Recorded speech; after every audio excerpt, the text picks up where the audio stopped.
Assalamualaikum warahmatullahi wabarakatuh. Assalamualaikum warahmatullahi wabarakatuh. Bismillahirrahmanirrahim. Rabbi shrah li sadri wa yassir li amri wahlul 'uqdatam min lisani. Allahumma shalli wa sallim ala sayyidina Maulana Muhammadin wa ala alihi wa sahbihi ajmain. Amma ba'du. Ini yang saya hormati pertama, pengatur saya ini Profesor Dr. Haji Maskuri. Yang cara ngomong enggak kayak profesor tapi kayak jurkam. Jadi kalau ciri utama akademisi itu kalau ngomong itu teduh, datar, runtut sehingga memaksa orang lain itu menerima karena runtutan logika yang terbangun. Ya, kalau ini ndak, pokoknya kasar gitu pokoknya orang itu. Ini agak lazim, agak dalam dunia ilmu. Jadi, semua wakil rektor, semua yang hadir yang saya hormati, saya seperti yang dikatakan moderator Pak Bapak Anwar bahwa memang saya tidak boleh terikat sama yang di belakang ini karena ini kayak apa ya, ada satu madhab yang anak-anak Unisma semuanya harus tahu, teman-teman di Unisma menjelaskan itu tidak lebih baik. Jadi karena seakan-akan belum melakukan. Indonesia itu dulu kedatangan Islam itu tidak pernah dipertentangkan antara Islam dan negara, sehingga diskusi itu sudah salah karena para wali itu tidak pernah mempertentangkan Islam dan keindonesiaan atau kebinekaan. Satu, bahwa para wali itu misinya dakwah, di mana-mana dakwah itu pasti ketemu yang berbeda, mulai beda agama, beda pilihan madhab, beda tradisi, beda kultur. Jadi itu tidak perlu dipertentangkan, tapi malah itu jadi lahan dakwah. Sehingga kita-kita ini kalau diminta diskusi hubungan negara dan agama malah bingung. Memangnya kenapa? Itu seperti dulu zaman P4, saya punya kawan di Jogja, teman saya nulis tafsir Profesor Zaini, itu pernah zaman Pak Erto disuruh sosialisasi P4 di Papua. Apa hubungan Pancasila dan UUD 45? Itu orang Papua jawab, hubungannya baik-baik saja, Pak. Jadi yang unik itu ketika disuruh baca Pancasila, 1 Pancasila, 2 ketuhanan yang Maha Esa. Akhirnya 6 kan? Kenapa Pancasila jadi 6? Yang unik itu ketika ditanya, ini saya melihat langsung di TV 7 itu, Indonesiaku ini. Ada anak-anak kecil ditanya, bendera ini milik siapa? Bendera merah putih itu. Jawabannya apa? Milik sekolahan, Pak. Karena memang milik sekolah. Itu yang tanya itu kaget. Milik sekolahan, Pak. Nah, tentang tema ini mohon dibaca ini langsung start ya, langsung serius karena tadi sudah kayak jurkam tadi, ini yang langsung khas ilmuwan. Ini sebagai penghormatan saya pada Unisma, ini khas keilmuan. Imam Zuhri adalah gurunya Imam Malik. Ya, saya ulang lagi ya, Imam Zuhri adalah gurunya Imam Malik. Halaman 29. Ini langsung start saya baca halaman 29. Nah, ini terutama yang para punggawa-punggawa ini. Saya baca ya. Ini teks tidak ada yang saya rubah, memang persis seperti ini. Bismillahirrahmanirrahim. Yaqulu Zuhri, ini gurunya Imam Malik. Fama futiha fil islami fathun qablahu kana a'zama minhu. Innama kanal qitalu haitsul taqon nasu. Falam makanatil hudnatu wa wadu'atil harbu wa amanan nasu ba'duhum ba'da wal taqaw fatafawadu fil hadits wal munazaah. Falam yaklim ahadun bil islami yaqilu syai'an illa dakhala fihi. Walaqad dakhalataini kasanaten mithlu man kana fil islam qabla dzalika au aktsar. Terus ini ngomongnya harus santai, enggak boleh provokatif. Begini, kita tahu dalam perdamaian Hudaybiyah itu poin-poinnya itu semuanya merugikan Islam. Di antaranya adalah jika yang Islam masuk kafir harus dibiarkan karena berarti masuk ke habitat asli. Karena Nabi sebelum jadi Nabi komunitas pokok itu kafir, sehingga kalau Islam masuk kafir kembali ke habitat. Tapi kalau Islam masuk kafir, kafir masuk Islam itu harus dikembalikan karena dianggap bid'ah. Maka kalau kamu dituduh bid'ah itu tenang saja dulu, Nabi itu ya dituduh ji'ta bidinin muhdas. Kamu datang dengan agama yang baru. Cuma agak diteruskan wa kullu muhdatsatin bid'ah wa kullu bid'atin dalalah. Jadi orang-orang kafir dulu kalau ngomentari Nabi ya ji'ta bidinin muhdas. Kamu datang dengan agama yang apa? Baru. Nabi nurut. Semua perjanjian yang merugikan Islam itu Nabi nurut. Tapi Nabi hanya minta satu hal, jangan ada perang 10 tahun. Dan orang boleh seminar, boleh diskusi tentang Islam. Ya ini dengerin betul ini. Jadi saya tidak akan provokatif, ini pakai logika. Nanti bisa dipakai disertasi doktor. Tapi saya minta orang boleh diskusi, boleh seminar tentang Islam. Akhirnya saat itu juga ada orang yang masuk Islam. Di depan tulisan itu belum kering istilahnya. Datang ke situ namanya Abu Jandal bin Suhail bin Amr. Itu datang ke Nabi, ya Rasulullah saya ini mau masuk Islam.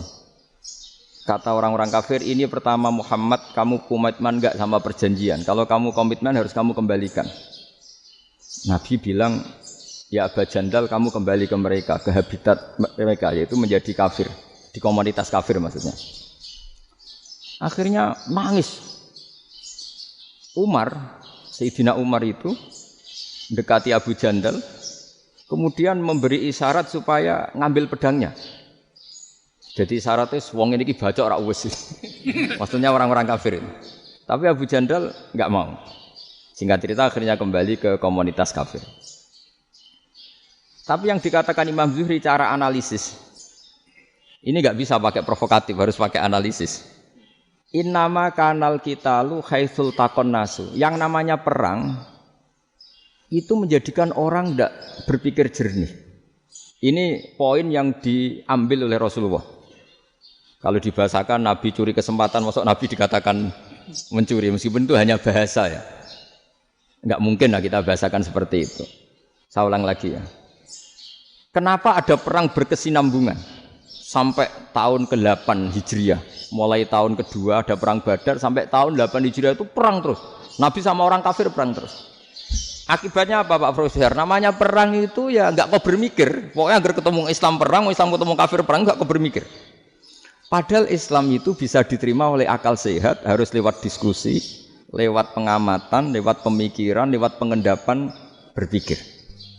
Makanya Nabi tahu ini masalah besar. Kalau orang perang terus, itu gak kober mikir Islam, tidak sempat diskusi tentang Islam. Makanya Nabi hanya minta satu poin. Oke, perjanjian ini saya turutin semua, tapi saya minta orang kafir semuanya boleh mendiskusikan Islam, boleh seminar tentang Islam. Mereka bilang iya, pada pikiran mereka kan diskusi paling piye. Ternyata betul. Ada diskusi, terus temanya gini. Kira-kira bener di Muhammad Abu Jahal. Terus Tuhan Muhammad sama Tuhan Abu Jahal itu keren mana? Diskusi. Tuhan Muhammad itu khaliqus samawati wal ardi, yang menciptakan langit bumi. Sebagaimana kampanyenya Muhammad. Ya mereka masih jangkar bilang Muhammad. Kalau Tuhan kita, ya berhala itu yang kita bikin, yang kadang rusak, yang kadang kudanan, terus lemutan, pokoknya terus diskusi. Kita kok bener pengirannya Muhammad. Terus Muhammad Abu Jahal. Mulai dhisik Muhammad itu ora tau bodoh nih. Mulai dulu Muhammad tuh gak pernah bohong. Abu Jahal waduh, wis bodoh nih ngongkonan. Wis ribet kan? Dan semua diskusi itu mengarah ke kebenaran Islam. Wah, akhirnya wong kafir sing tokoh-tokoh yo cara Jawa yo wah semane jebule masalah ini kan. Artinya gini, kalau kita ingin Indonesia damai, sebenarnya yang untung itu Islam. Karena Tuhan yang menciptakan langit dan bumi tentu gak akan diperbandingkan atau akan dikalahkan oleh Tuhan yang lahirnya saja sudah di bumi. Misalnya kita menjual Tuhan Allah, siapa itu yang menciptakan langit bumi, yang ada sebelum langit bumi? Bandingkan dengan Tuhan yang lahirnya di bumi, ada tanggal lahirnya, ada aktenya, itu kan sudah ribet kan? Begitu juga kalau memperbandingkan tokoh. Muhammad itu siapa? Tokoh yang bisa menyatukan pan-Arabik, tokoh yang begini-begini, yang sayang istri, sayang keluarga. Dibandingkan dengan tokoh Abu Jahal, Abu Lahab yang corong jauh penggaweannya yang ngerugikan orang lain. Akhirnya orang itu mulai tertarik sama Islam. Makanya kata Az-Zuhri, Pakai bahasa dulu. Falam yaklim ahadun bil Islam. Tapi kalau sekarang yang populer itu bahasa yatakallam. Sebenarnya yang benar itu bahasa kalimah yaklimu kalaman karena masdarnya itu kalam, berarti sulasi nopo mujarrad. Tapi di fi'ilnya itu mujarradnya enggak kelaku. Jadi di fi'ilnya takallama yatakallamu, tapi untuk masdarnya yang kelaku kalaman. Jadi ini agak unik, agak enggak lazim. Mestinya kan takallama yatakallamu takalluman, tapi di masdarnya kalam populer. Tapi di fi'ilnya tidak populer. Saya teruskan ya. Ini penting sekali. Jadi menjual Islam, kalau boleh dibahasakan menjual, itu tetap enak dalam kondisi damai. Karena kalau kita perang, itu bawaannya kalau ketemu ya perang. Kalau ketemu perang, sehingga orang itu rakober diskusi loh. Saat benernya Islam sampai kafir itu bener di. Karena tidak kober diskusi, tidak sempat diskusi, orang yang milih yang kafir. Karena yang mayoritas yang kuat. Sementara Islam zaman itu lemah. Lah Nabi itu yang diminta hudnah, yang penting kita damai. Terus orang boleh mendiskusikan benar mana kita dan mereka. Ya setelah diskusi ya tadi kan nggak mungkin Allah yang begitu keren hebat pencipta langit bumi dibandingkan berhala yang mengurus dirinya sendiri saja tidak bisa. Walhasil terus orang mulai tertarik sama Islam dan aturannya nggak boleh dilarang diskusi itu.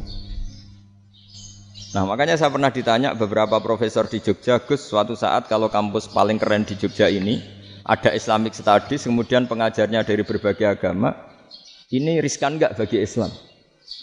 Saya jawab, asal yang didiskusikan Islam itu enggak masalah, yang repot itu nak umat Islam. Karena kalau umat Islam yang jadi percontohan, banyak raja yang dolim, banyak pemimpin muslim yang dolim, terus identik dengan Islam itu jadi dolim kan ribet. Ya kalau pas umat Islam, kalau Islam yang kumat kan jadi masalah kan. Nah ini kan terus jadi beda umat Islam sama Islam yang lagi apa? Kumat. Singkat cerita terus Islam mendapat posisi yang luar biasa. Nah makanya di sini diistilahkan falam makanatil hudnah, ketika ada perdamaian wa amanan nasu ba'dum ba'do, orang merasa aman, itu fatafawadu fil hadis wal munazaah. Mereka berdebat, munazaah itu berdebat. Keren mana konsep Muhammad dengan konsep Abu Jahal? Keren mana konsep Tuhannya Muhammad dengan Tuhan kita? Terus diskusi dan mereka akhirnya ikrar, wah yang benar ya Muhammad lah. Di mana-mana Tuhan tuh ya sebelum langit dan bumi, di mana-mana Tuhan ya punya reputasi menciptakan.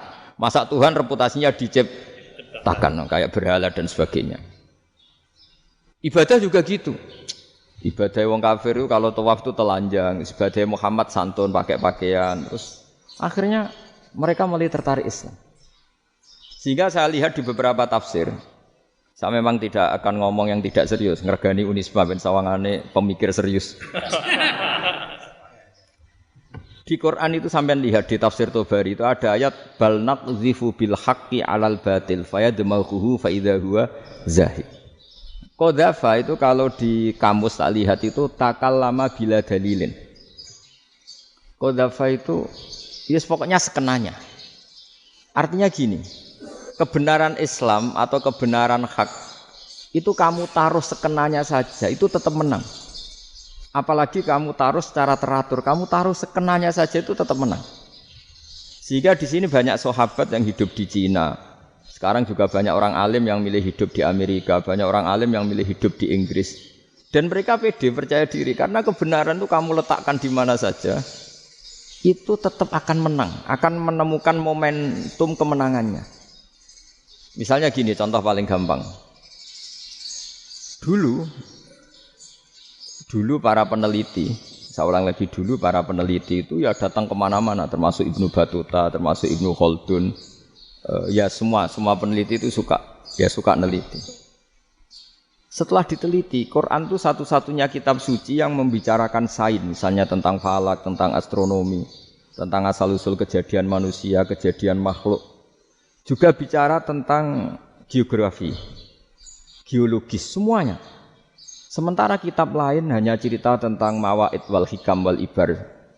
Jadi diteliti kayak apa, pada akhirnya hak ini yang menang. Bal naqdhifu bil haqqi 'alal batil fayadmaghu fa idza huwa zahid. Saya berkali-kali cerita ada ulama yang ahli matematika. Ketika ditanya kenapa kamu suka ngajar matematika, sampai muridnya itu ragu ini guruku mlebu swarga ta ora, penggaweane mulang matematika. Tapi para muridnya bermimpi bahwa Imam Amudi itu disuruh ngajar para malaikat.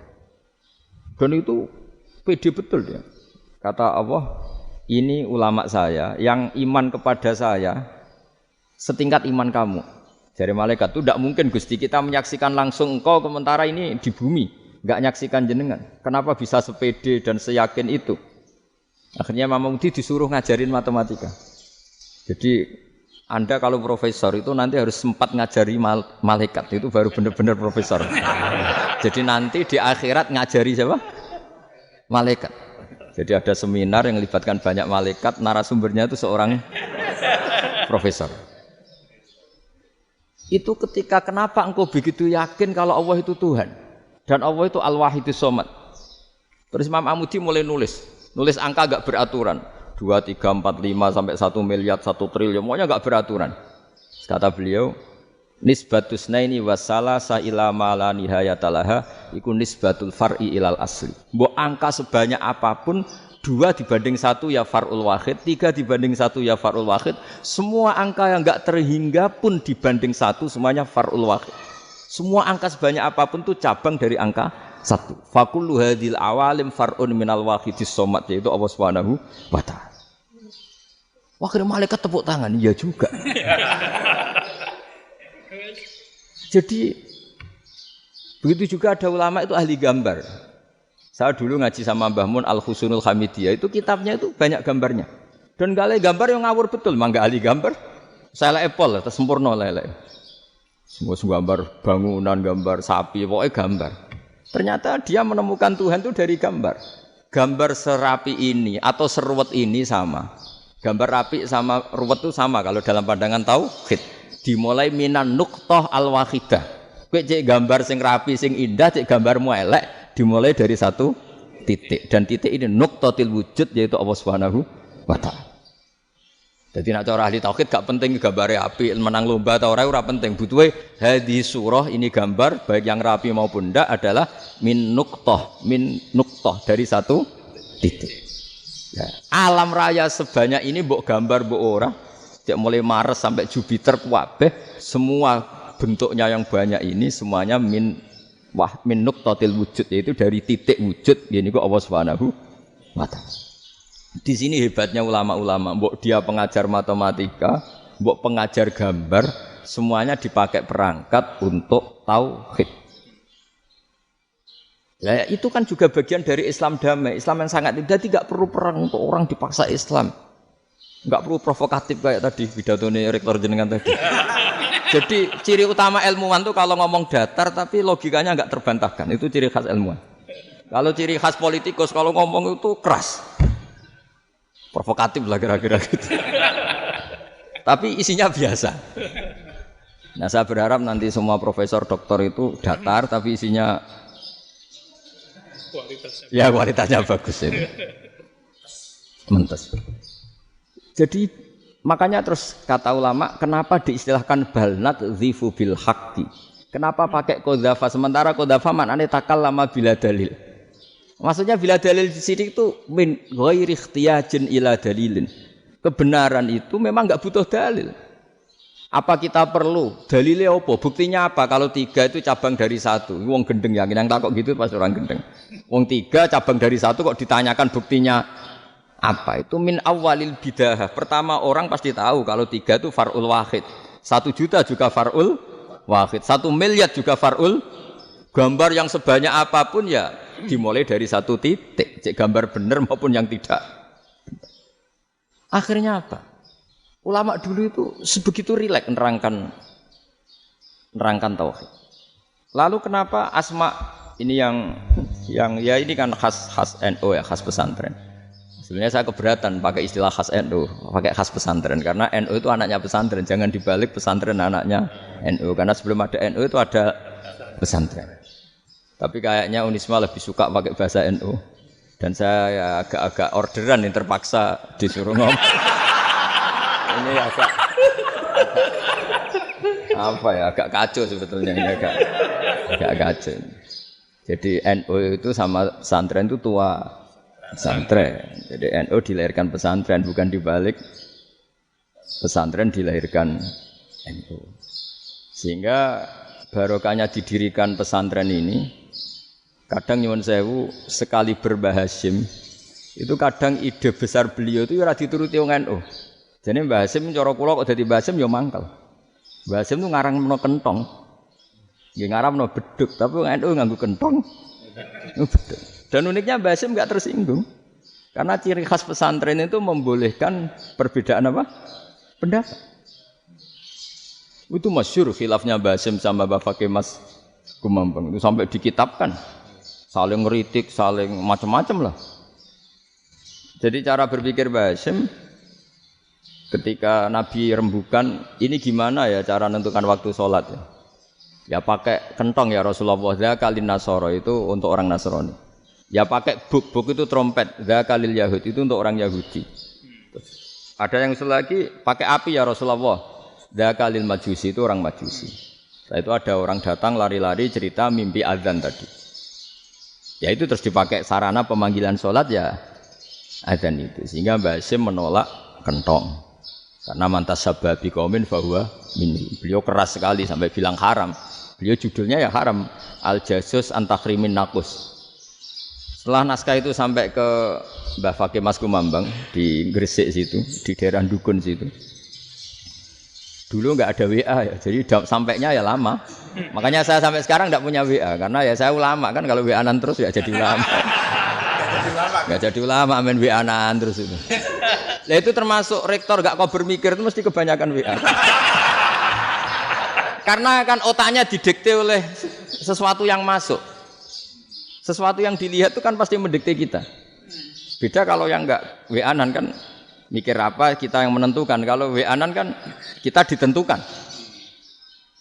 Mau mikir anaknya butuh apa gara-gara WA informasi Jakarta mikir Jakarta. Padahal secara kewajiban ngapain kamu orang Malang mikir Jakarta.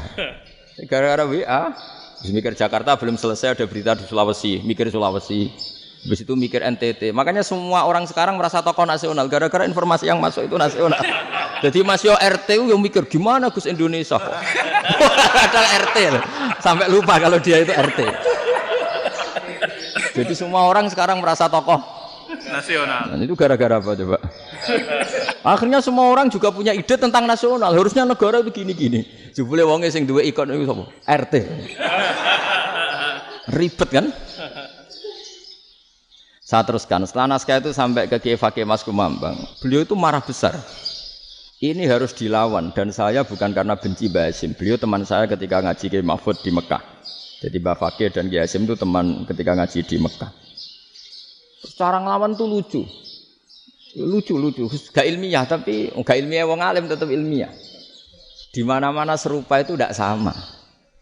Ya kalau mungkin zaman Nabi di Madinah itu zaman itu kentong itu identik dengan milik Nasrani. Di Indonesia beda.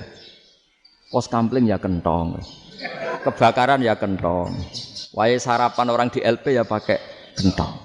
Jadi tidak ada jaminan kalau kentongan itu identik dengan Nasrani. Lalu haramnya di mana? Yang di mana-mana tasabuh itu identik. Ini tidak identik.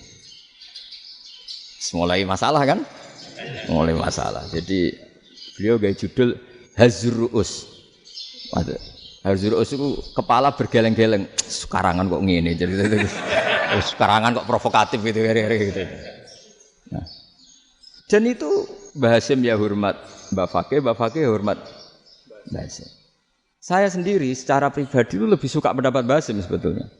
Karena bagi saya sholat itu sakral, ya sudahlah kalau sakral ya dipanggil dengan sesuatu yang sakral yaitu kalimat thayyibah azan. Tapi saya tidak akan bilang kalau kentongan itu haram. Karena kalau haram alasannya mirip orang Nasrani, sementara pos kampling ya pakai kentong, ada banjir ya kentong, ada kebakaran ya kentong. Jadi tidak identik untuk misa atau untuk sholat ala Nasrani. Tapi itu dulu ya rileks saja, dua beliau itu ya saling menghormati, padahal saling kritik. Dan dulu ulama yang beda madhab itu ya saling menghormati. Imam Syafi'i itu kalau sholat di kawasan Masjid Abi Hanifah ya tidak kunut. Ketika ditanya kenapa kamu tidak kunut, sementara engkau berpendapat kunut itu sunat. Ikroman di hadal madhab, saya sangat menghormati madhab. Imam Ahmad bin Hanbal itu berpendapat kalau orang pakai bekam, pakai iftisot atau hijamah itu batal sholatnya. Sementara Imam Syafi'i mengatakan tidak batal apa sholatnya atau wudunya tidak batal. Tapi Imam Ahmad itu ditanya, apa kamu makmum Syafi'i? Bagaimana mungkin saya tidak makmum sama wali kutub seperti Imam Syafi'i? Padahal menurut keyakinan Imam Ahmad ini sholatnya batal. Ini habis ikhtijam udah wudu. Tapi tetap saja beliau. Karena perbedaan pendapat di furu' itu lazim. Ya orang boleh berdebat lah. Ketika Unisma datangkan saya, itu saking senengnya kiai, saking sombongnya sampai ngatur kiai, kan nggak pernah bisa diperdebatkan. Itu kan orang boleh debat kan? Itu saking angkuhnya apa saking senengnya kan nggak jelas kan? Kan dan orang boleh setuju pendapat saya, yaitu ngatur kiai itu haram. Setuju juga Pak Rektor, ekspresi mahabbah itu ya macam-macam. Dulu sahabat gitu, sahabat itu ada yang nggak kenal wajahnya Nabi sama sekali sampai akhir hayatnya. Ketika ditanya, lo kamu itu sahabat kok nggak tahu wajahnya Nabi? Saya tidak pernah berani memandang Nabi karena ijlalan Nabi, terlalu menghormati saya sehingga tidak berani memandang wajahnya. Ada sahabat yang penggawaannya dulu wajah Nabi sampai bisa nyifati alfiu faminunil hajib sampai bisa nyifati detail karena dulu wajah Nabi itu ibadah. Ada seorang wali ditanya, kalau kamu di surga ingin enggak melihat Allah? Enggak. Loh, tapi semua orang ingin melihat Allah. Unazzihu dzalikal jamal an-nadhari misli. Ben gak elek-elek Allah tak delok terima aku. Wong ra jelas. Berarti kok delok pangeran. Banyak. Jadi justru tapi karena saking takzimnya. Enggak lah, mosok sak aku kok. Makanya saya berkali-kali cerita. Menurut kesepakatan ulama, soft awal itu paling baik. Tapi banyak juga wali yang kalau sholat itu di belakang. Koyok paling bener yang kok ngarep gitu. Lu bayangkan misalnya kamu semangat di soft awal di masjid haram, jebule sholatnya salah. Itu dari malaikat gayane kok ngarep, jebule ra roh. Iku di sini-sini wong. Jebule bodoh gitu. Gayane kok ngarep jebule. Coba orang kalau sowan Mbah Mun yang berani di depan itu kan ya ketuanya atau jubirnya kan. Yang merasa ndak pati pinter-pinter kan mesti di pojokan. Artinya sudut pandang seperti itu ya sah saja, apa? Sah saja. Makanya banyak sahabat yang jarang sowan Nabi, alasannya takut ganggu Nabi. Banyak yang sering sowan Nabi, alasannya seneng Nabi. Yang sowan ya seneng Nabi, yang enggak sowan alasannya seneng. Lu Nabi itu tokoh, punya keluarga, punya anak. Kalau saya sering sowan berarti sering ganggu. Yang sering sowan dia alasan ini khazanah kita harus istifadah. Jadi zaman dulu dia biasa dua sahabat, yang satu milih mahabbah itu milih sering sowan, yang satu juga mahabbah milih tidak sering. Karena pertanyaannya bisa dibalik kan, sering sowan apa sering ganggu coba. Nabi Abedar, assalamualaikum. Nabi nimang cucunya, assalamualaikum. Ayo bener yang sowan apa bener yang enggak kalau seperti itu. Akhirnya terus diatur sedemikian rupa oleh Quran. Walau annahum sabaru hatta takhruja ilaihim lakana khairal lahum. Jadi sahabat kalau mau sowan Nabi ya nunggu di sufah. Kalau Nabi keluar berarti milik publik. Sekali masuk ke dalam tidak ada berapa yang berani sowan. La tadkhulu buyutan Nabi illa ayyudzana lakum. Kalau soal sampai masuk dalam harus nunggu dipanggil. Karena sekali Nabi masuk dalam itu milik privat keluarga, milik istrinya, milik cucunya, milik keluarganya. Jadi Nabi sekali keluar ke ruang itu berarti milik publik. Itu terus jalan tengah. Karena kalau langsung masuk bayangkan saya itu sering menyaksikan. Mbah Mun habis ngaji 2,5 jam ngaji Jalalain. Baru masuk, assalamualaikum. Padahal yai mungkin mau ke kamar mandi, mau ini itu. Jadi dulu itu Quran sangat modern. Sebelum ada dokter ngatur tamu, rektor ngatur tamu itu, itu Islam sudah modern. Dia kan gak fair kan? Misalnya saya ke Unisma harus janjian pakai ini. Terus kalau misalnya kesini selonang-selonang kan lucu kan, mentang-mentang kiai terus juga sowan-sowanan selonang-selonang. Padahal kalau kita mau ke mereka pakai protokol. Sering tidak fair dunia ini, tapi karena aku kiai ra oleh gelo ya sudah. Akhirnya saya memutuskan gak gampang kemana-mana karena itu. Saya sering didatangi ajudannya menteri, Gus mau ada tamu dari Jakarta tanggal ini. Mesti saya bilang, mereka milih tanggal yang mereka kosong. Kok tidak mikir apa saya pas itu kosong? Tak jawab enggak lah, sebelum diatur bahasanya dan tawaduknya gitu. Akhirnya dibalik, datang lagi. Gus jam jenengan kosong apa kita menyesuaikan. Lah itu lagi dia akhlak kata saya. Itu baru punya akhlak kata saya. Bukan masalah ini bukan masalah gengsi ya. Saya sendiri itu dolan ke alumni itu jarang karena ya takut. Kiai kan yo nganggur jam 09.00 nganggur, jam 10 nganggur. Bisa saja alumni itu kerja di pabrik, bisa saja yang latihan ekonomi di pasar. Jika kalau saya datang jam 9, iki kiai sing nilai santri ini, apa kiai sing ganggu santri. Nah karena orang ini melakukan rutin gak kok berpikir, pokoknya ngono jenenge silaturahim. Mau nyerah kok berpikir, padahal kalau diangen-angen ini kiai yang nilai santri ini, apa kiai yang ganggu santri ini karena datang di jam kerja. Nah, bayangkan kalau kebenaran dulu itu dikawal oleh satu peradaban perang. Jadi Nabi sesuai diangen-angen mbek Nabi. Perang Badar menang Nabi, perang Uhud menang wong kafir, perang ini gonta-ganti. Apapun itu yang penting satu kesimpulannya, cara Rasulullah kesimpulannya satu. Orang tidak kober mikir kebenaran secara mengendapkan pikiran dengan pikiran jernih. Maka hebatnya Nabi ketika perjanjian, pokoknya saya minta enggak ada perang. Dan orang boleh mendiskusikan Islam. Itu luar biasa idenya Nabi. Karena bawaan perang itu wong kan enggak kober mikir. Ibarat seorang misalnya senang satu perempuan, ketemu rivalnya langsung perang kan gak mikir. Tapi kalau kau bermikir, diangen-angen cawe wedok iku ora seneng aku. Untungnya apa untuk wong ayu ora seneng, malah mau loro hati. Terus sudahlah, buruan dialihkan kemana kan gitu. Itu nak mau amen WA nan tukaran lewat SMS atau tarung langsung ora kau bermikir. Tapi kalau kau bermikir, akhirnya berpikir nih. Perempuan tadi sebenarnya yang disenangi siapa? Oke, ternyata senang Pak Erik. Sudah kita ngalah. Karena tidak ada nikmatnya kan menikahi perempuan yang sama sekali tidak mencintai kita. Tapi kalau nak kau berpikir pokoknya diprovokasi, wah kowe kalah mbek A, kowe kalah mbek B. Pikirannya kan ojo sampai kalah. Bareng wis menang ternyata ada masalah. Nah, bayangkan Islam itu seperti itu dulu, dipertarungkan. Wong Islam itu dinu aklin. Agama yang diterima dengan akal sehat, tapi sekarang ukurannya perang. Sing menang berarti bener, sing menang bener. Kan terus jadi repot. Itu Nabi tidak ingin, makanya Nabi ingin sudahlah, nggak ada perang. Nah, makanya kata Imam Zuhri, fathul Islam terbaik adalah orang boleh diskusi tentang Islam dan tidak ada perang. Lagi-lagi penting, tidak perang itu penting, silmun itu penting, perdamaian itu. Setelah tidak ada perang, akhirnya fatafawadu fil hadis wal munaza'ah, orang boleh diskusi apa saja, termasuk boleh adu polemik. Konsep satu Tuhan dan Tuhan banyak diperdebatkan. Akhirnya Nabi secara rileks bisa menjelaskan. Muhammad, urusan kita banyak. Kalau Tuhannya satu tidak cukup, Tuhan harus banyak untuk menyelesaikan berbagai urusan. Ada Tuhan bagi rektorat, bagi macam-macam kan. Ada Tuhan untuk ngurusi utang, ngurusi BPKB, macam-macam. Terus kata Rasulullah, enak saja Nabi jawabnya. Ya kalau kamu punya majikan banyak, perintahnya beda-beda. Kamu mangkel enggak, bingung enggak? Ya susah, Mat. Kalau majikannya banyak, perintahnya beda-beda, kita jadi repot. Senang mana? Senang majikan satu.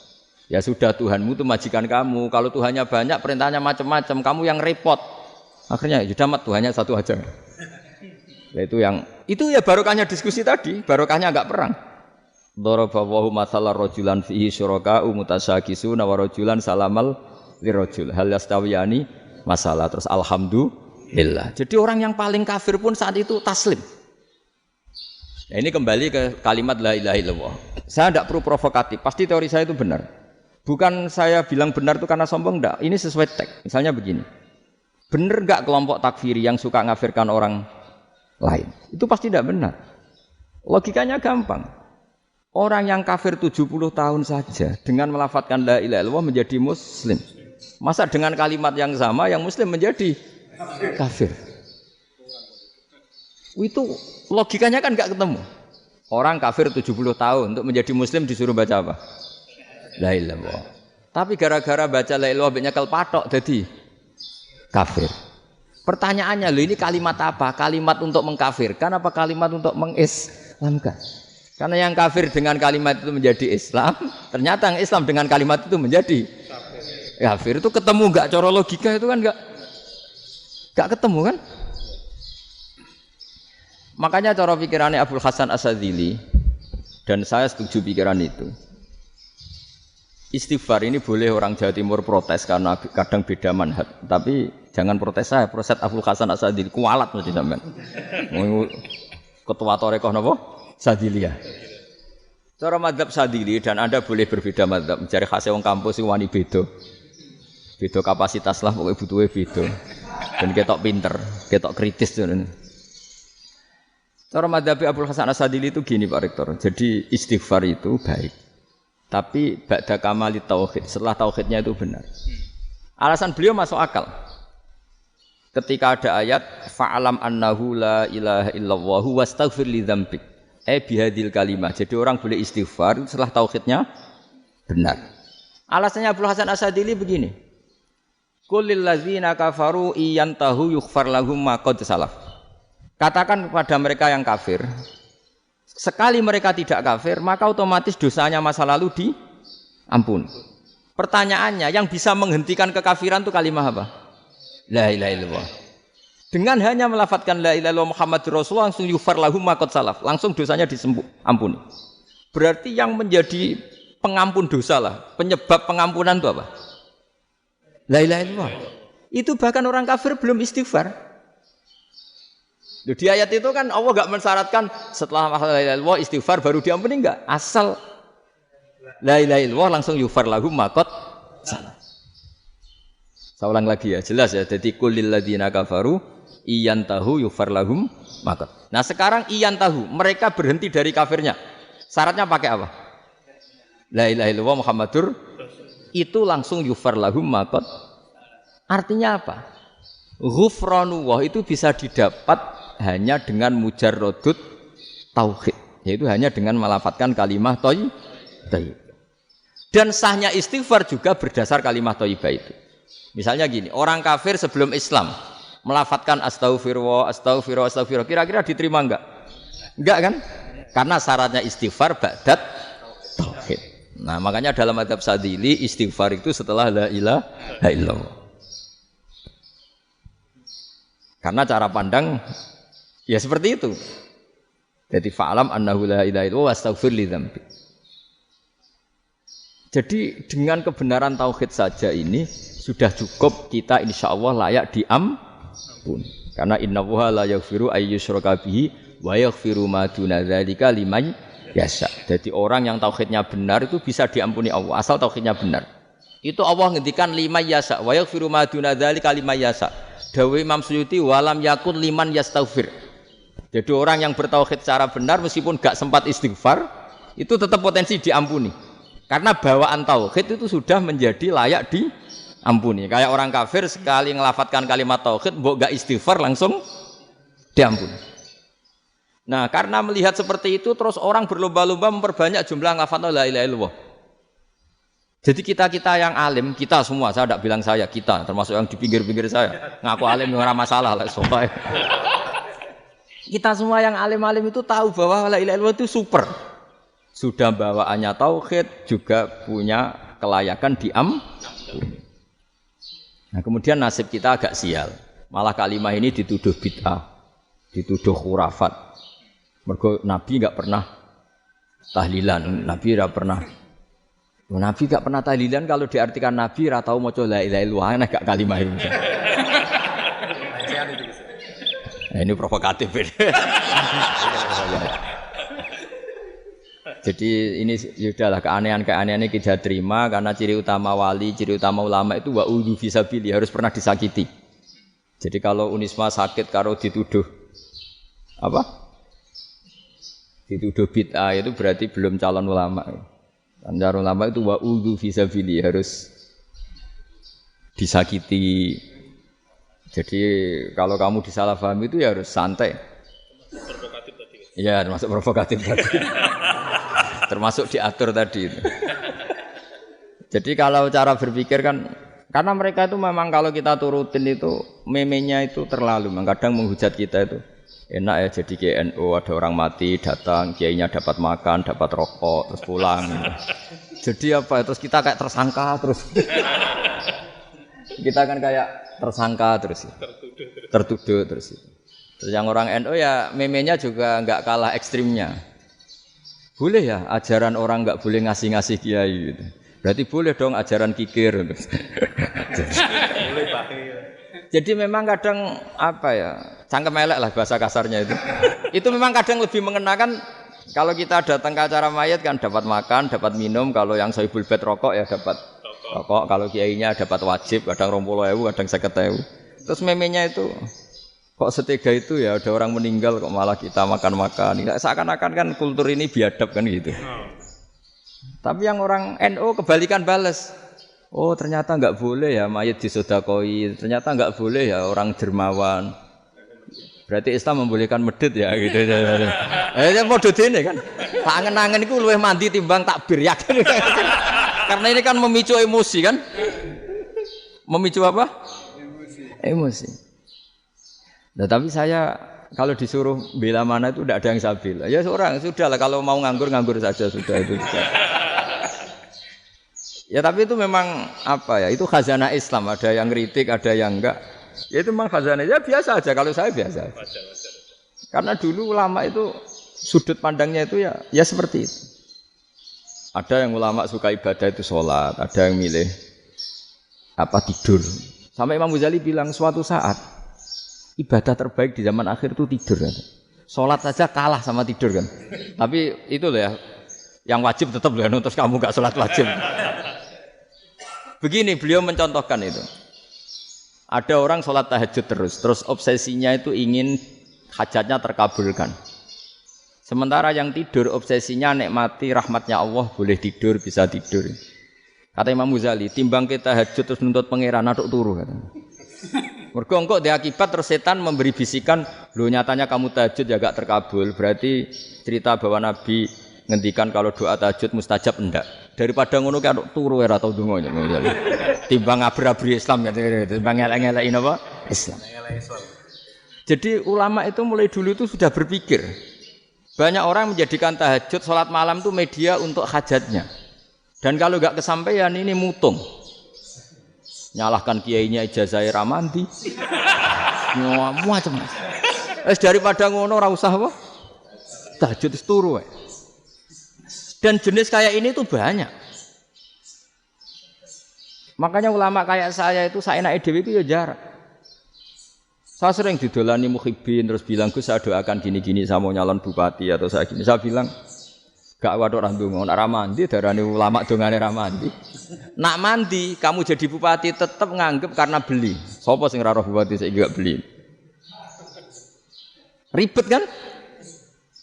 Ketika mereka jadi ngunsurkan doa kamu apa karena kemarin beli? Yang beli maksudnya enggak beli enggak usah tersinggung. Jadi ribet ngadepin. Ndak artinya gini loh, mbok yo doa itu jangan dipakai begitu loh. Kalau minta nasihat, tak nasihati jadi bupati yang baik, gubernur yang kalau minta doa itu resikonya. Akhirnya kiai kalau diminta doa ya doa, sebenarnya diisinya itu enggak doa kemenangan. Selamat. Itu enggak selamat gitu. Karena ribet. Makanya Islam itu doa itu setelah iman. Aturan iman benar baru doa. Aturan iman benar termasuk Allah itu yaf'alu ma yasha, boleh melakukan yang dikehendaki. Allah enggak boleh terdikte oleh doa kita, enggak boleh. Ya saya ulang lagi ya, mazhab Hasan Asyadzili ini khas kita. Jadi la ilaha illallah itu didahulukan sebelum istighfar. Tapi kebalikannya mazhab Imam Sanusi itu dibalik. La ilaha illallah itu kalimat yang sakral. Karena yang sakral dibutuhkan muqaddimah, yaitu yang melafadzkan harus yang sudah bersih, yang sudah steril baru melafadzkan la ilaha illallah. Maka dalam mazhab Sanusiyah istighfar dulu baru la ilaha illallah. Nah, dalam mazhab Abdul Hasan Asyadzili kebalikan, istighfar itu sah setelah sahnya tauhid. Kamu ikut mana tuh? Asyadzili apa Sanusiyah? Alhamdulillah sama-sama tidak paham ya sudah. Akhirnya sudah. Ya enggak kemana-mana kan gitu. Jadi apa ya? Terus ini saya teruskan ini biar khas pesantren atau khas NU lah kalau bahasa Pak Rektor khas NU.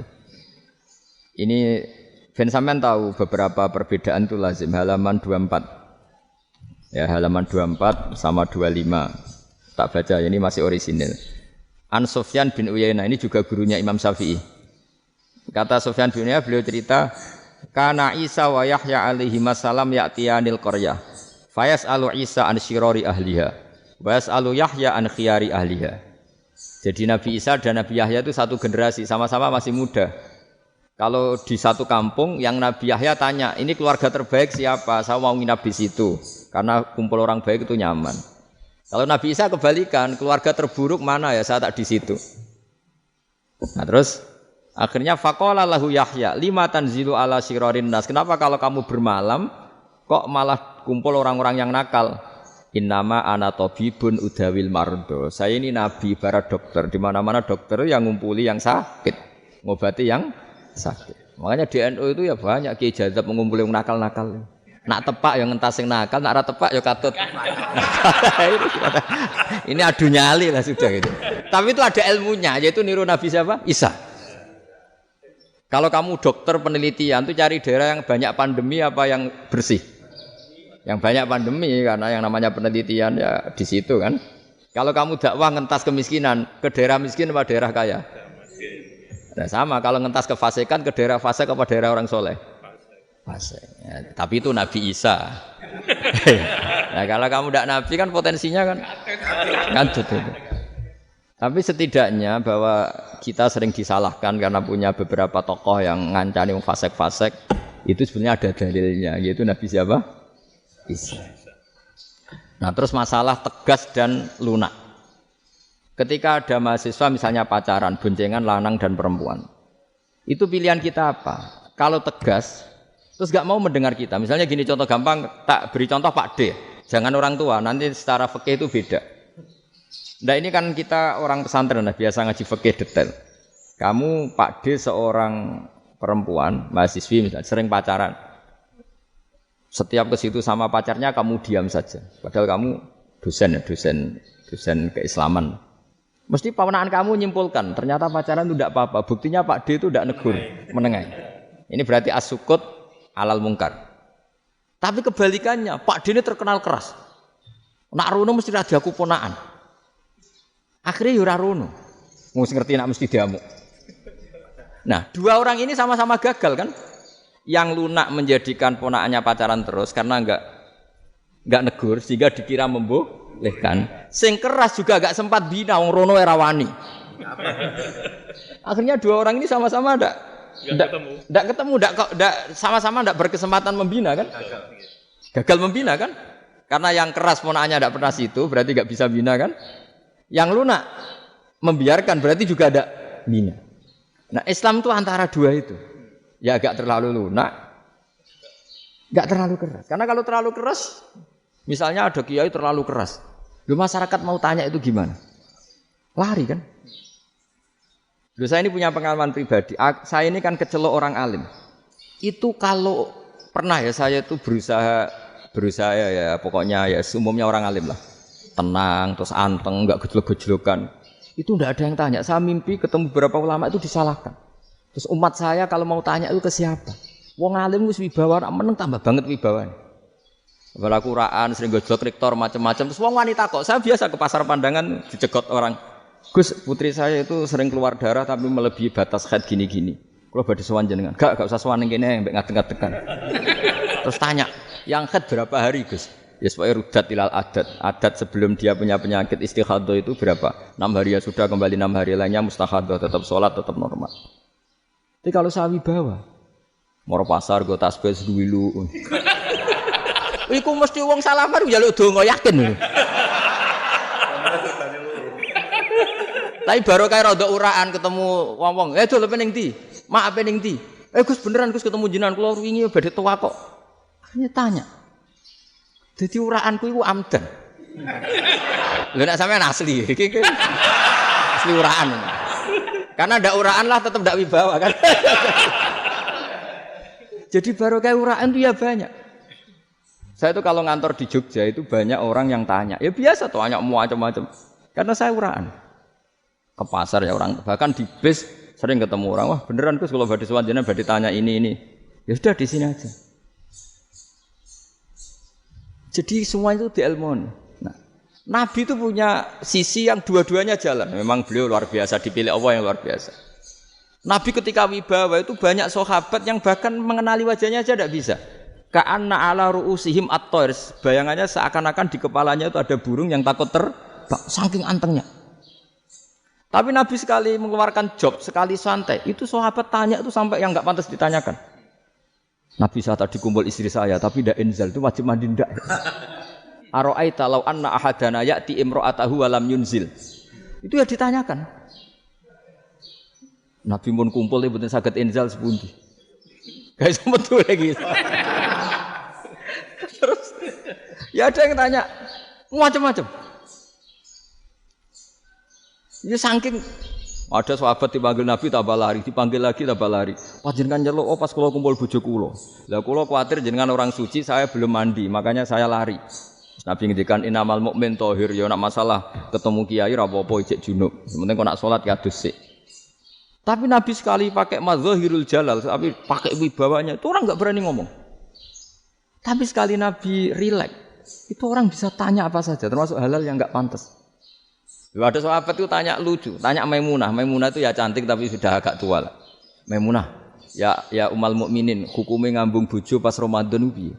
Wah gak roh aku, gak tahu diambungkan Nabi pas Ramadan. Tanya Saudah, wah malah orang arah diambung kalau Saudah itu kan wis tuwa itu.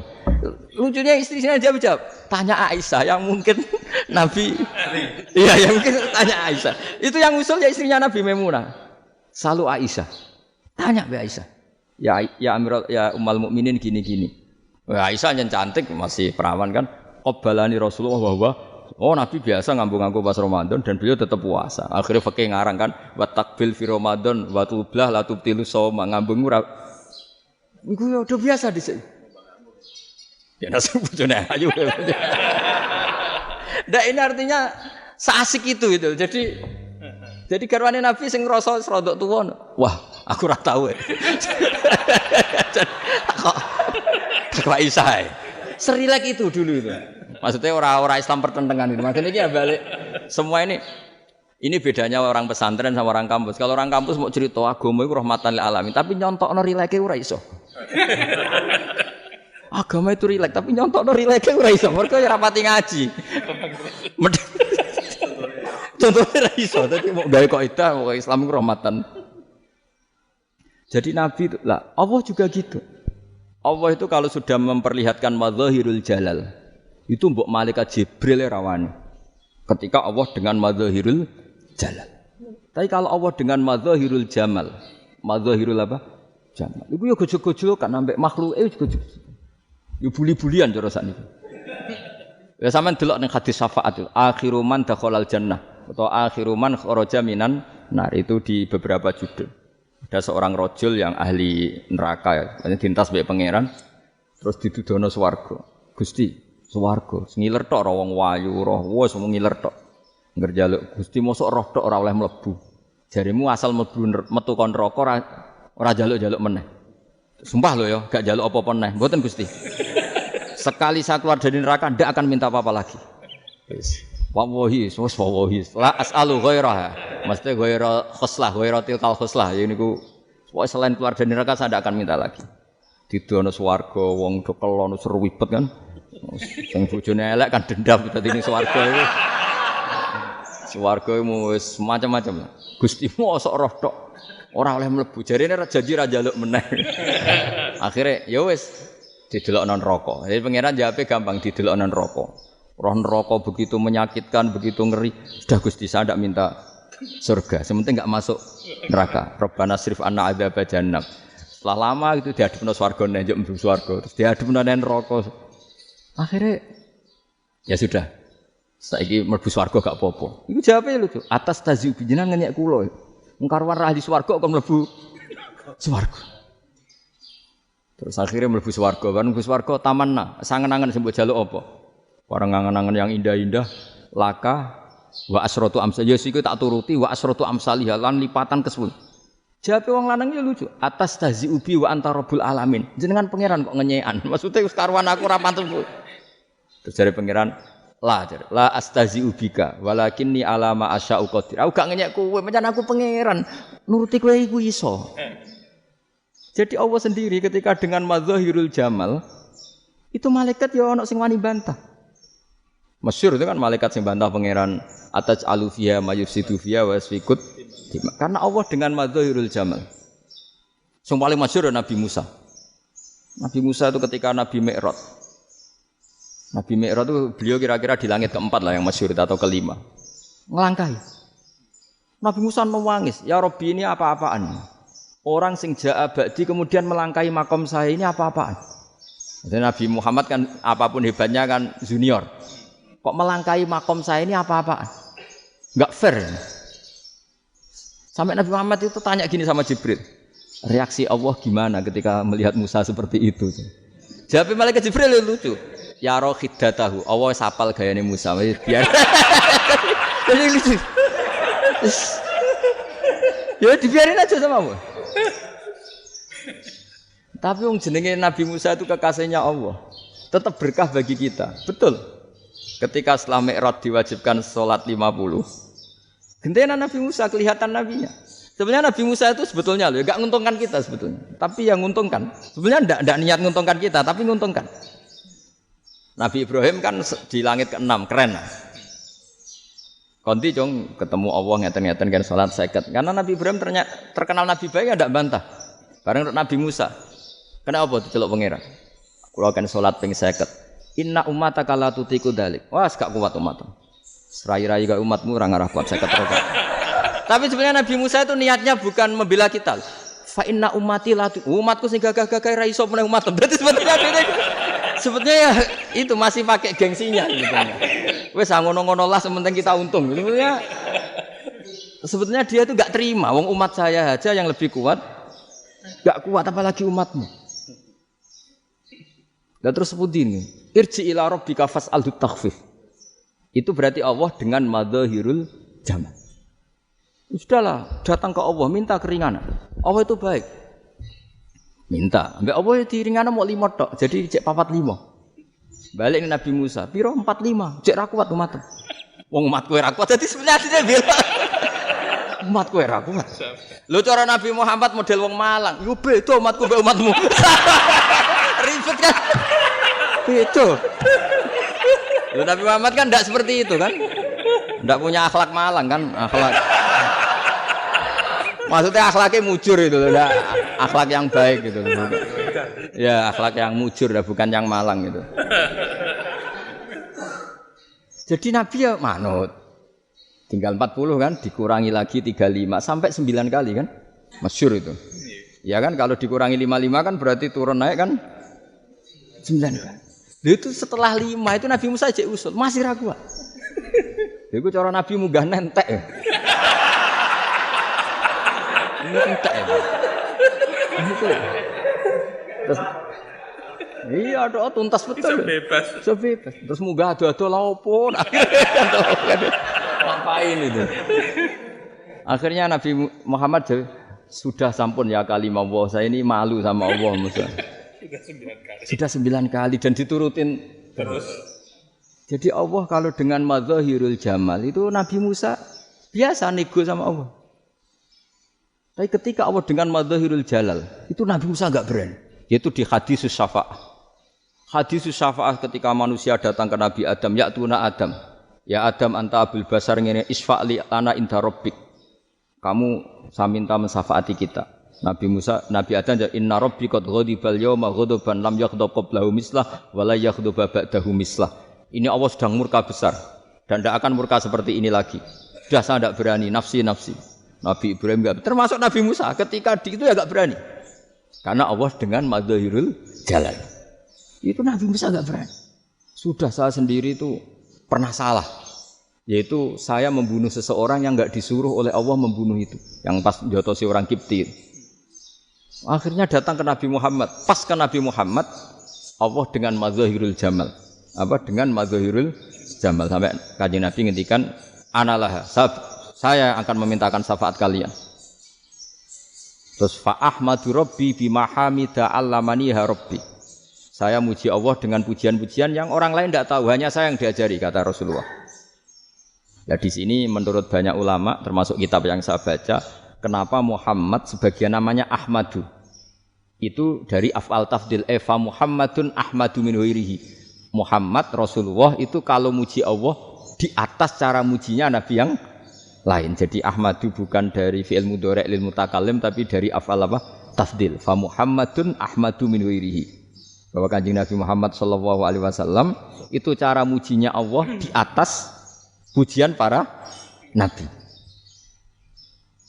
Makanya di sini Sayyid Ali Zainal Abidin kalau muji hamdal hamidin wa fauqa hamdil hamidin. Jadi pujian saya ini di atas rata-rata cara mereka apa? Memuji. Yaitu sirinya apa?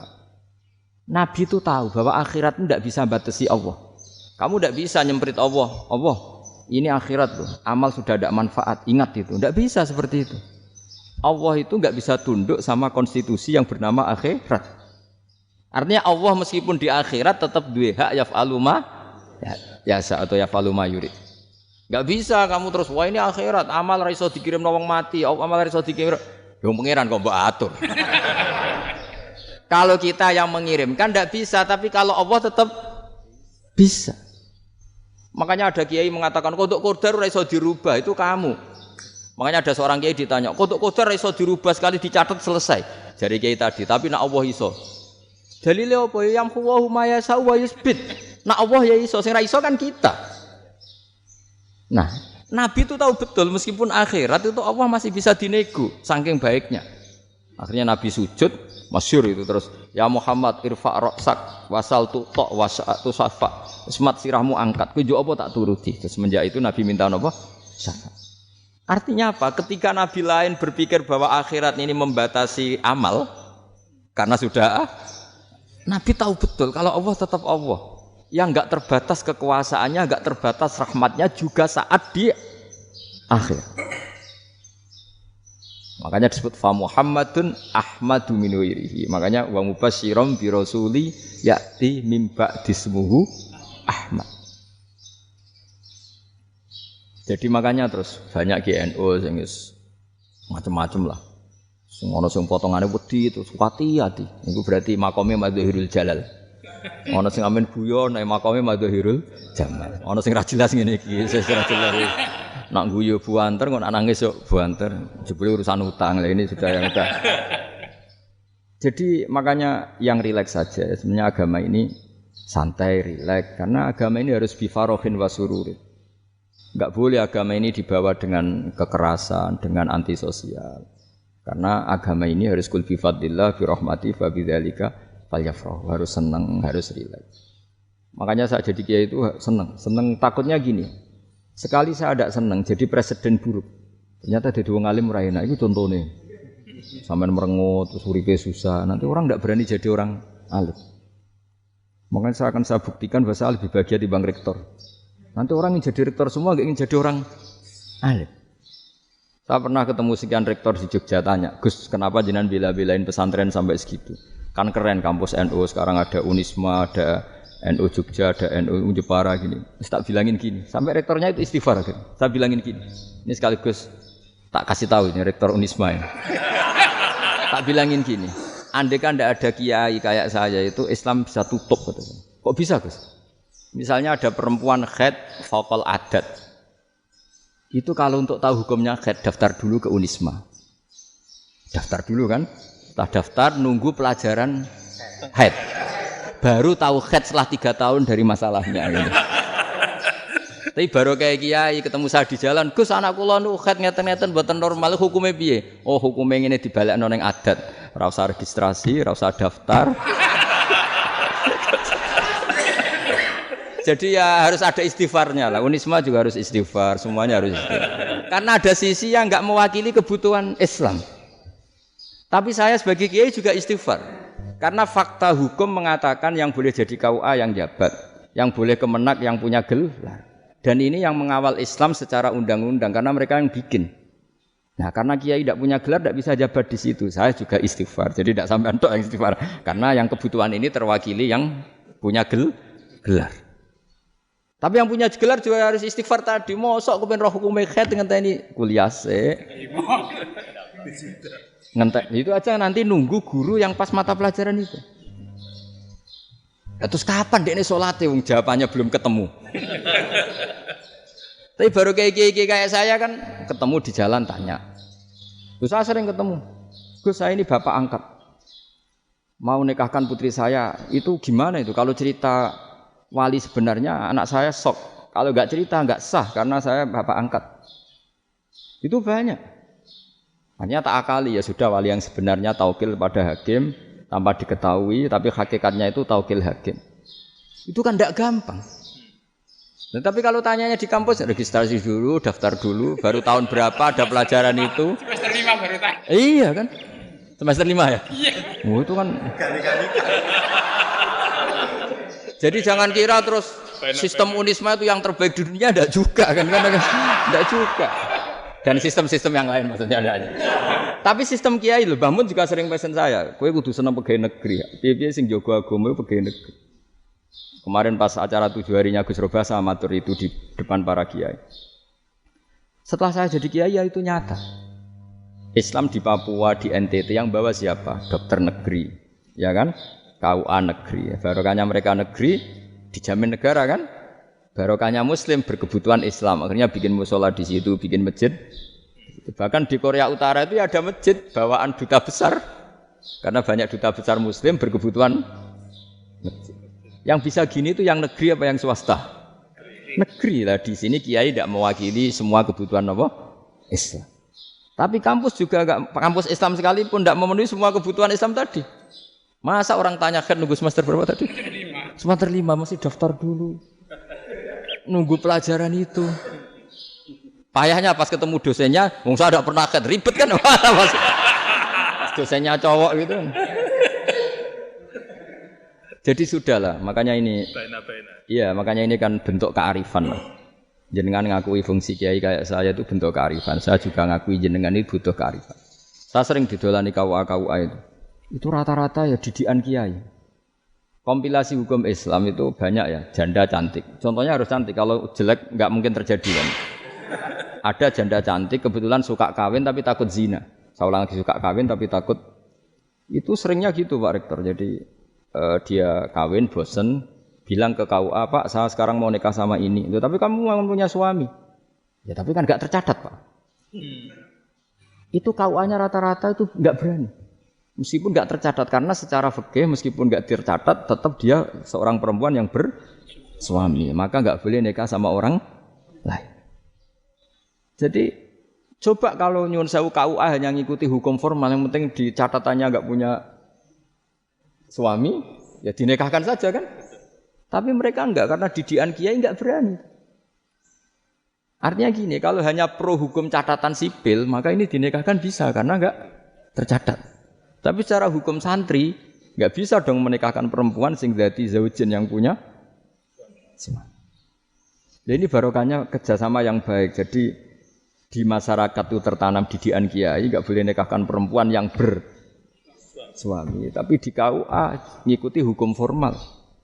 Dan di Indonesia itu KUA itu rata-rata konsultasinya ya sama kiai. Sehingga ya nggak berani akhirnya meskipun ya dimlebun rokok gak iso. Dan itu buahnya. Seorang lagi ya, makanya ini kan pesantren itu nggak boleh mati. Orang kiai-kiai kayak saya nggak jelas-jelas itu harus lebih jelas lagi. Karena ini yang on time, yang online, yang siapa saja bisa tanya. Saya itu SMS saya itu nggak punya HP WA. HP jadul itu SMS-nya tiap hari tak berapa orang yang tanya dari Kalimantan, dari Aceh. Gus di kampung saya ada masjid 2 itu yang Samana, ada yang dari orang perkotaan Gus di perumahan baru ada masjid, yang Jumatan baru orang 12 sah enggak? Ya langsung saya jawab sah. Dalilnya ini. Ya sudah, tapi kata Imam Syafi'i gini harus orang 40 itu madzhab Syafi'i, dalam madzhab yang lain gini-gini. Itu kalau tanya rektor itu kan ribet. Masuk ajudan dulu, asisten dulu, panjang.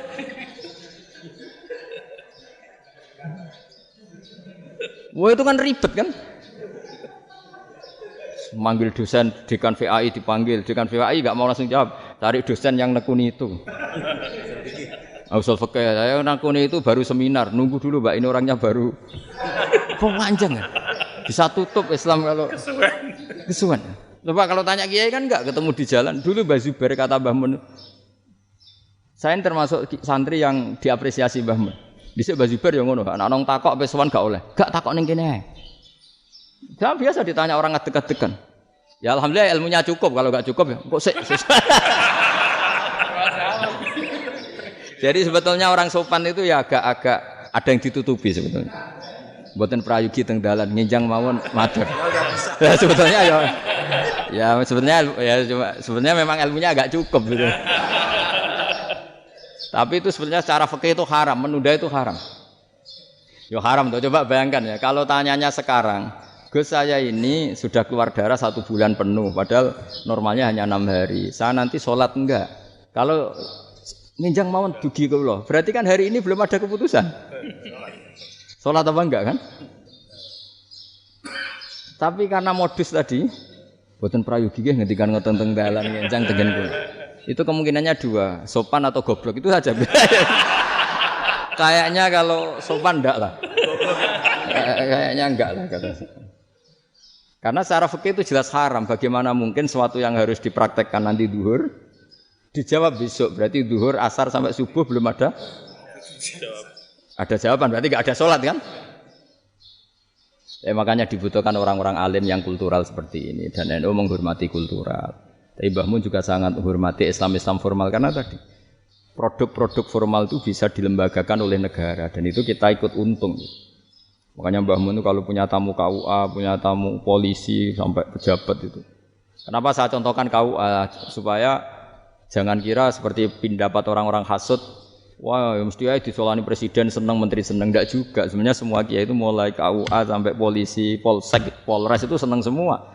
Karena sama-sama diajak mengawal bangsa ini, diajak mengayomi semua masyarakat. Tapi kadang-kadang masyarakat ngeritiknya, jenenge kiai disolani menteri ya seneng presiden. Padahal yang sowan kiai itu ya mulai KUA, Kapolsek, kepala desa, RT, Mudin.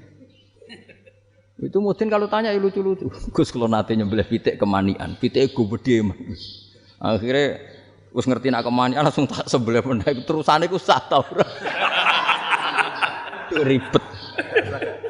Ya tak jawab, lah pitike pasti ku jek urip to ora.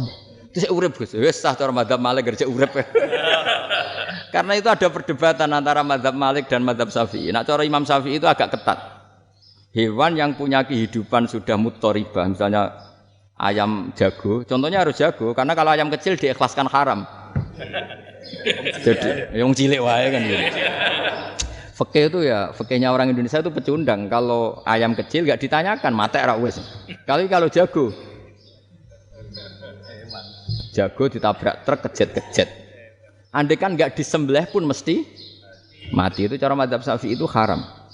Karena penyembelihan ini tidak menjadi penyebab kematian, tapi memang karena kecelakaan tadi. Tapi cara mazhab Imam Malik enggak. Andai kan enggak disembelih, matinya kan 2 menit lagi atau 1 menit lagi. Andai kan enggak disembelih. Berarti mati sekarang itu bawaan pisau apa bawaan kecelakaan? Ya sudah halal gitu caranya. Nah, akhirnya ya saya bilang ya sudahlah kita semuanya mati. Jadi cara debat, cara Imam Syafi'i enggak cara berpikir, itu sudah tidak kehidupan yang normal.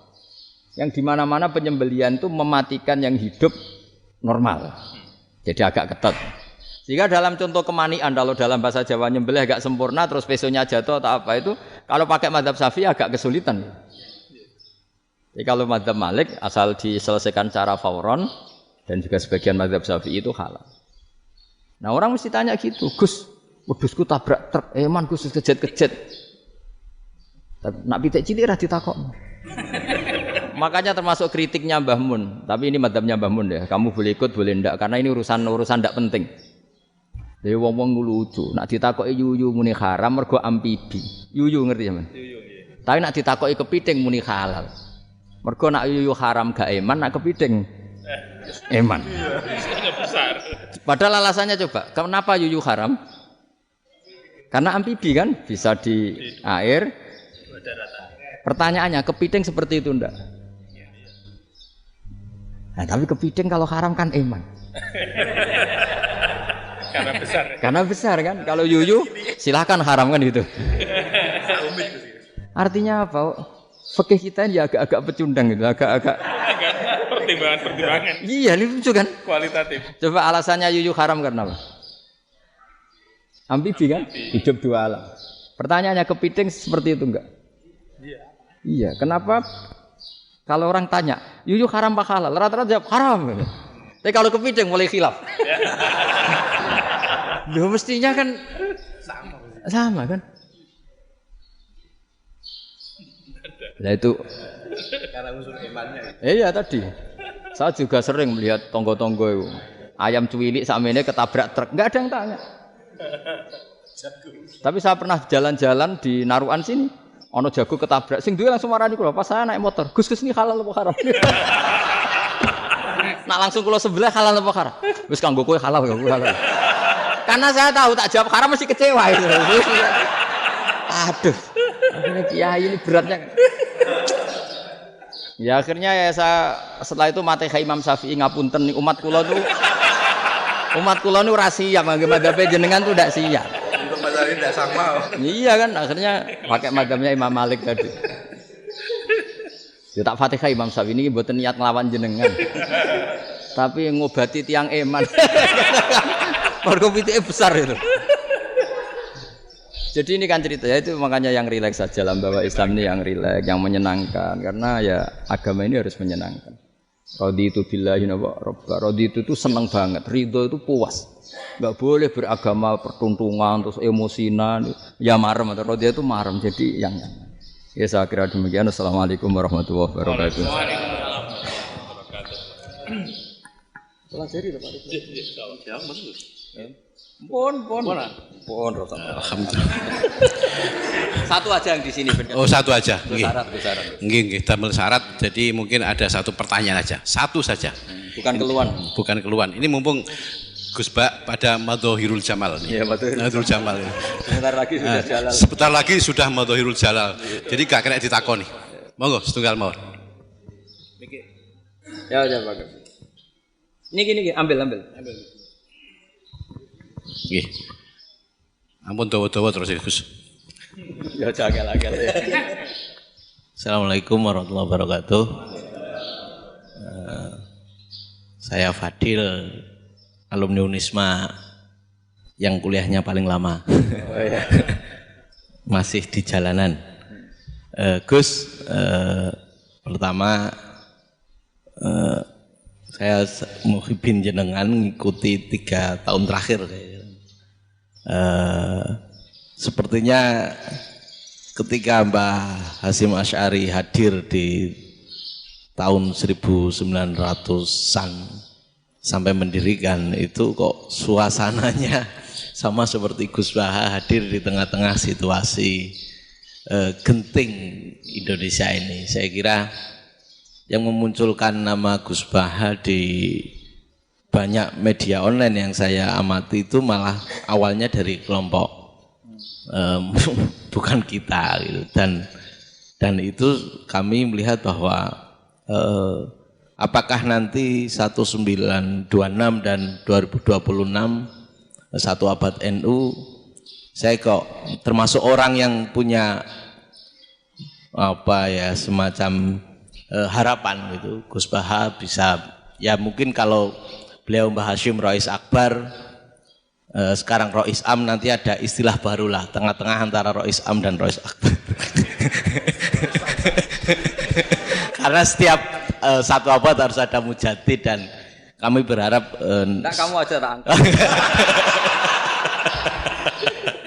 Itu yang pertama, artinya mohon maaf Gus. Yang kedua soal saya termasuk orang yang cukup iskal dengan peristiwa Nabi, kalau banyak disebutkan itu kisah Nabi Khidir yang dari 3 cerita itu hanya satu cerita yang saya masih agak bingung soal di situ anak kecil itu pakai kalimat, kalau di Al-Qur'an itu pakai qatala. Jadi pakai anak kecil itu dibunuh seperti itu. Jadi ada istilah yang apakah memang saat itu ada syariat yang membolehkan atau memang ada sesuatu yang secara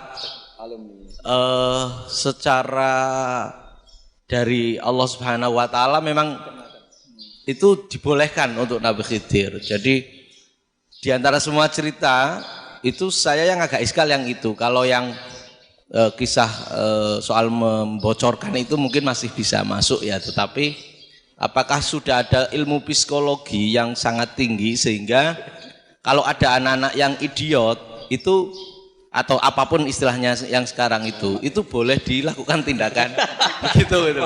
Nah ini saya lebih provokatif dari Pak Rektor biasanya. Artinya Mohon maaf karena pemahaman saya ada dua pendekatan ilmu yang masuk, satu seperti Nabi Musa, yang satunya seperti Nabi Khidir. Mudah-mudahan ada sedikit penjelasan. Siap Gus, terima kasih. Dan yang terakhir mudah-mudahan karena Indonesia situasi terakhir saya kira kita ketahui lagi pandemi seperti ini Gus, jadi saya juga ingin pendapat Gus Baha, apakah ini situasi pandemi corona itu Allah sedang madhohirul jamal atau madhohirul jalal?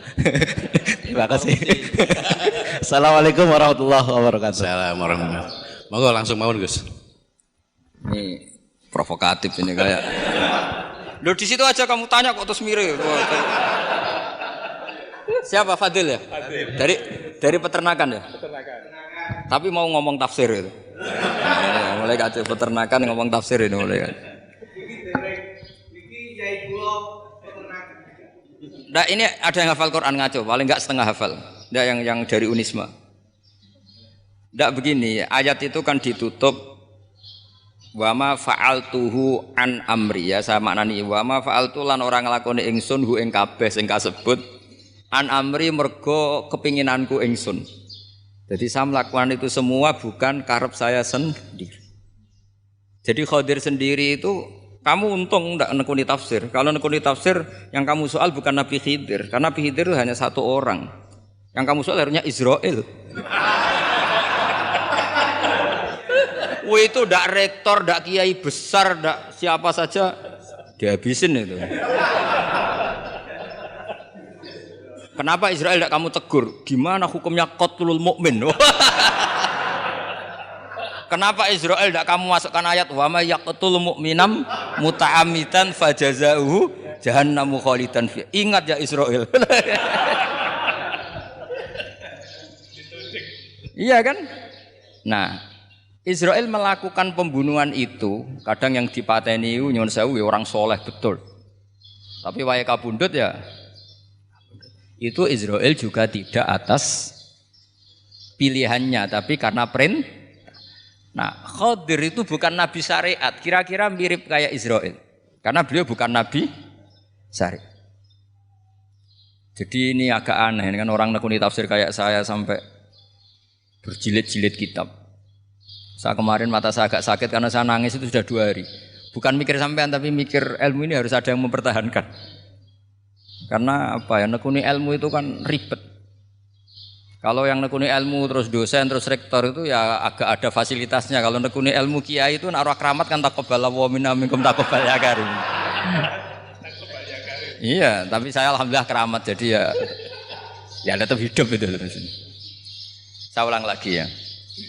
Harusnya Mas Fadil itu kalau nekuni itu yang disoal tuh Nabi Khidir. Nabi siapa? Apa malaikat siapa? Israel. Karena itu korbannya lebih banyak. Pertanyaannya, Israel kena enggak oleh aturan ayat wa may yaqtul mu'minam muta'ammidan fajazahu? Kan enggak. Karena semua itu wa ma fa'altuhu an amri. Saya lakukan ini. Mungkin ngaji kamu enggak khatam sih mau delok faqatalah itu. Itu Nabi Khidir pasti tersinggung, enggak baca belakangnya itu. Ya karena jurusan peternakan itu. Atau salah gurunya yang ngajar. Daripada nyalakan satu orang mendingan 2 ya. Jadi kalau ngaji itu khatam, sehingga ngerti ayat itu kan ditutup wa ma fa'altuhu an amri. Nah, menurut Ibnu Hajar Al-Asqalani yang nyarai Bukhari, dan ketika itu cerita tafsir ayat itu, wa hadza dalilun ala anna Musa afdhalu minal Khadir. Justru ayat-ayat itu menunjukkan Musa itu lebih utama ketimbang Nabi Khidir. Karena Nabi Khidir monoton melakukan apa saja yang diperintahkan Allah, sementara Musa tetap dengan gugatan syariatnya. Beliau enggak terima ada orang main membunuh. Aqtal tanafsan zakiyatan bi ghairi nafs. Laqad ji'ta syai'an nukra. Sur'atu Musa ila nahyil mungkar itu menunjukkan beliau Nabi Ulil Azmi. Jadi Nabi Musa langsung sikap, wah ini tidak benar kamu. Padahal sudah ada perjanjian, kamu tidak boleh bantah. Tapi Nabi Musa lebih ngeboti syariat, lebih memihak syariat, nahi mungkar itu wajib. Justru itu menunjukkan derajatnya Nabi Musa fauqal Khadir. Makanya Nabi Musa tetap gugat, nggak bisa dong. Ini nafsan zakiyatan kok kamu bunuh. Maka itu jadi ilmu. Nabi Khidir pada akhirnya nyuwun sewu ya tidak bisa jawab. Makanya beliau menutup wa ma fa'altuhu an amri. Sebenarnya saya sendiri itu ya tidak punya alasan. Jadi kalau Israel kamu tanya, ini gimana ini wong melarat mulai cilik, meh sugih mbok pateni. Mbok yo baro ben sempat sugih itu. Ini kuliah paling lama urung sempat urip penak. Nah itu kan mbok yo mateni wong kira-kira lah nek wis sempat mapaan sempat. Lu andai kan Israel pakai aturan syariat kan mateni orang kan jadi kira-kira lah. Jadi itu tidak ada hubungannya tadi dengan ilmu yang kamu katakan urusan psikologi anak itu tetap semuanya haram dibunuh, nggak boleh. Ya jadi tetap makanya ini pentingnya ngaji khatam itu tadi. Jadi pada akhirnya Nabi Khidir itu ada punya alasan hanya ngendikan wa ma fa'altuhu an amri. Pada akhirnya yang paling pokok yaitu semua ini saya lakukan saya sendiri itu tidak tahu karena perintah. Jadi untung kamu nggak nyual Nabi Israel. Kalau nyual diincem ribet kan. Ini orang tadi pas seminar Gus Bak ngeritik saya. Wah. Jadi itu pinter kamu. Yang kamu soal Nabi Khidir. Jadi enggak itu. Ya kalau nyual Israel resiko tinggi itu, resiko tinggi. Tapi yang jelas gitu ya. Makanya tradisi pesantren seperti ini harus terus. Karena yang punya tradisi khatam. Saya tuh kalau ngaji kitab tidak khatam tuh tersiksa karena tadi. Kadang-kadang yang depan-depan itu tidak jawaban, jawabannya di belakang. Tadi wa ma fa'altuhu an dari kata wilu malam pasti alaihi sobro. Jadi ya sudah kira-kira seperti itu. Wajar kamu tidak sabar, wajar kamu tidak itu. Memang saya sendiri sebenarnya nggak paham itu. Jadi ya, cara bahasa Jawa deh. Wajar saya kira paham. Wajar aku deweku ya paham. Aku ya mau ngelakoni gitu. Jadi sebetulnya sama-sama ada itu kan. Ini wa ma fa'altuhu an amri. Dah ya. Ya sudah.